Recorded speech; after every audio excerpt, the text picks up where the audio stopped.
చిరస్థాయిగా నిలిచిపోయిన జననేత నీతోనే కదా వెత్తు నెగిసే మన ప్రొద్దుటూరు తలరాత జనం గుండెలో చిరస్థాయిగా నిలిచిపోయిన జననేత నీతోనే కదా వెత్తు నెగిసే మన ప్రొద్దుటూరు తలరాత శివప్రసాద్ అంటే ధైర్యం జనమంటే నీకు ప్రాణం శివప్రసాద్ అంటే ధైర్యం జనమంటే నీకు ప్రాణం నువ్వు ప్రొద్దుటూరుకే దేవుడిచ్చిన వరమన్నా జయ హో రాజమల్లు శివప్రసాద్ రెడ్డన్నా జయ హో రాజమల్లు శివప్రసాద్ రెడ్డన్నా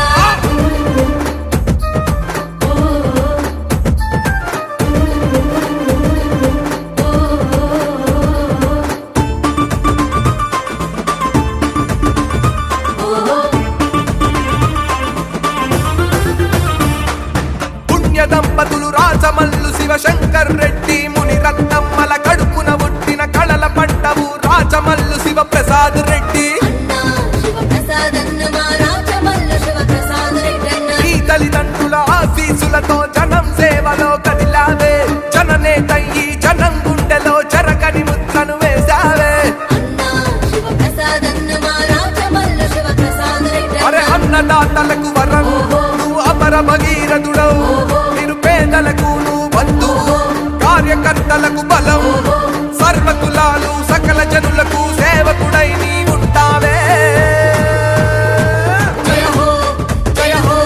రాజమల్లు శివప్రసాద్ రెడ్డన్నా జయ హో రాజమల్లు శివప్రసాద్ రెడ్డన్నా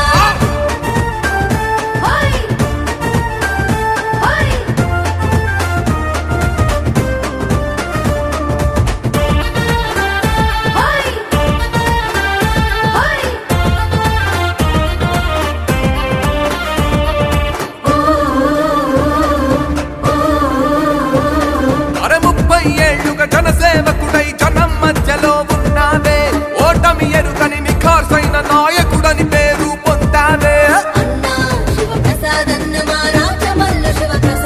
నీరడుగు పెట్టిన చోటల్లా అభివృద్ధి పరుగు పెట్టేనే నీ పలకరింపుతో పులకరించి జనమంత జేజేలు కొట్టేరే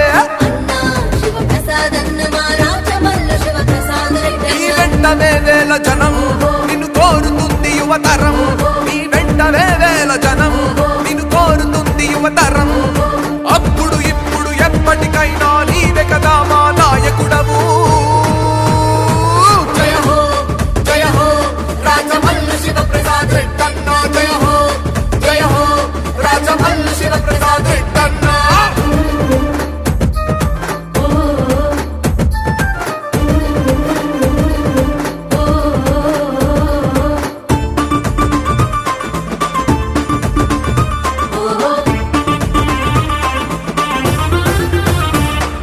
వైఎస్ఆరు ఆశయాలు నెరవేర్చగా కదులుతున్నావే జననేత మన జగనన్న నిండు బలం నీకున్నాదే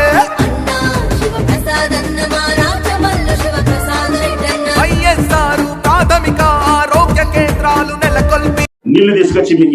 ఇవ్వలేకపోయినాడు పిల్లల కాలేజీకి డబ్బులు తీసుకొచ్చి ఇవ్వాలంటే ఇవ్వలేకపోయినాడు ఇన్ని సంక్షేమ పథకాలు చంద్రబాబు నాయుడు ప్రవేశపెట్టలేకపోయినాడు ఒక పేద మహిళకు ఒక సెంటు స్థలం ఇచ్చి ₹1,00,000 డబ్బు ఇచ్చి ఇల్లు కట్టించలేకపోయినాడు తాగడానికి గుక్కెడు నీళ్లు ఇవ్వలేకపోయినాడు పిల్లల బడులకు ఒక్క బాత్రూమ్ కట్టించలేకపోయినాడు చంద్రబాబు నాయుడు వరదరాజిరెడ్డి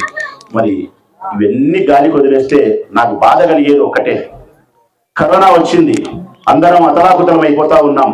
తల్లులకు పిల్లలు పిల్లలకు తల్లులు భార్యకు భర్త భర్తకు భార్య దూరం అయిపోయే పరిస్థితి వస్తుంది సస్తే కూడా దగ్గరికి పోయేదానికి భయపడే పరిస్థితుల్లో వరదరాజిరెడ్డి గారు ఎక్కడుండారు అని అడుగుతా ఉన్నాను వరదరాజిరెడ్డి గారు ఎక్కడుండారు అని మళ్ళా అడుగుతా ఉన్నా నువ్వు నాయకుడివే 25 సంవత్సరాలు ఎమ్మెల్యేవే మరి అటప్పుడు ఇంత పెద్ద ఉపత్తి వచ్చినప్పుడు ప్రజా సమస్య పరిష్కరించాల్సిన నీవు ప్రజలకు ప్రమాదమే సంభవించినప్పుడు ప్రజల మధ్యలోకి రావాల్సిన నీవు రాకుండా కామనుల్లో ఇంటికే పరిమితమై నీ కొడుకు కొండారెడ్డిని హైదరాబాద్కు పరిమితం చేసి ప్రజలను గాలికి వదిలేస్తే ఆ రోజు మీ సమక్షంలోకి వచ్చినది మీ ప్రాణాలు కాపాడడానికి మా ప్రాణం అడ్డం వేసినది వైఎస్ఆర్ కాంగ్రెస్ పార్టీ జెండా మాత్రమే అన్నదారా అక్కలారా వైఎస్ఆర్ కాంగ్రెస్ పార్టీ జెండా మాత్రమే మాకు ఆ రోజు జగనన్న ఆదేశించినాడు, బ్రతికితే బ్రతుకుతాం, మరణిస్తే మరణిస్తాం. ప్రజలు ప్రమాదంలో ఉండేటప్పుడు ప్రతి ఎమ్మెల్యేకి సంబంధించిన అనుయులు అందరూ కూడా ప్రజాక్షేత్రంలో వీధులలోనే ఉండాల్సిందే, ప్రజలు కాపాడాల్సిందే. ఇది నా ఆజ్ఞ, నా మాట, నా అభ్యర్థన అని చెప్పి జగనన్న మమ్మల్ని ఆదేశిస్తే ఆ అన్న మాటను పట్టుకొని మేము ఈ ప్రజల పట్ల రుణం తీర్చుకునే ప్రయత్నంలో భాగంగా నేను గాని, నాతో పాటు నా తమ్ముళ్ళు గాని, నా చెల్లెళ్ళు గాని, నా పార్టీకి సంబంధించిన అందరం మీ దగ్గరికి రాగలిగినాం, వీధిలో నిలబడగలిగినాం, క్వారంటైన్ సెంటర్లు ఓపెన్ చేయగలిగినాం, ఆక్సిజన్ లేని వానికి ఆక్సిజన్ ఇప్పించగలిగినాం, ఆసుపత్రులు జరిపించగలిగినాం, కూరగాయలు పంచినాం, బియ్యం పంచినాం, డబ్బులు పంచినాం. ఒక్కటేమిటి తల్లి, 2 సంవత్సరాల పొడుగునా మీతోనే ఉండి కరోనా అనే జబ్బును మా నెత్తి మీదికి తెచ్చుకొని 40-50 రోజులు ఆసుపత్రిలో ఉండి చచ్చిపోయేదానికి దగ్గరగా పోయి, మృత్యువు వాకిట్లో కాదు తల్లి, మృత్యువు దగ్గరగా పోయి వెనక్కి వచ్చిన నేను ఆ రోజు. నేను ఈరోజు బ్రతికి ఉండాలంటే కారణం ఆ పరమేశ్వరుని దయ, మీ అందరి ప్రేమాభిమానుల చేత మాత్రమే నేను బతకగలిగాను. మరి వైఎస్ఆర్ కాంగ్రెస్ పార్టీ జెండా మీతో ఉన్నప్పుడు కరోనా కష్టకాలంలో మరి వరదరాజుడు ఎక్కడికి వినాడు? 2019 నుంచి 23 వరకు ఎక్కడికి వినాడు? ప్రజలు గాలికి వదిలేసినాడు. 2023 ఆఖరికి ఒక్కసారిగా వచ్చి టికెట్ తీసుకొని తగుదునమ్మా అని చెప్పి ఈ ఊరిని అభివృద్ధి చేయకపోతేవి, వివేకానంద కాలనీని అభివృద్ధి చేయకపోతేవి, కరోనా కష్టకాలంలో లేకపోతేవి, ప్రజా జీవితంతో సంబంధాలు లేకపోతేవి. మరి ఈరోజు ఓటు అడిగితే అది న్యాయమా అన్యాయమా? అన్యాయంగా ఆయన అడిగినా న్యాయంగా మనం తిరస్కరించాల్సిన బాధ్యత ఉందా లేదా? ఆ రోజు మీకోసం పోరాటం చేసి ప్రాణాలను తెచ్చుకున్న వైఎస్ఆర్ కాంగ్రెస్ పార్టీ జెండాను గెలిపించాల్సిన బాధ్యత ప్రతి అక్కకు, అమ్మకు, అయ్యకు ఉందని చెప్పి మనస్ఫూర్తిగా శిరస్సు వంచి మీకు విజ్ఞప్తి చేస్తా ఉన్నా తల్లి.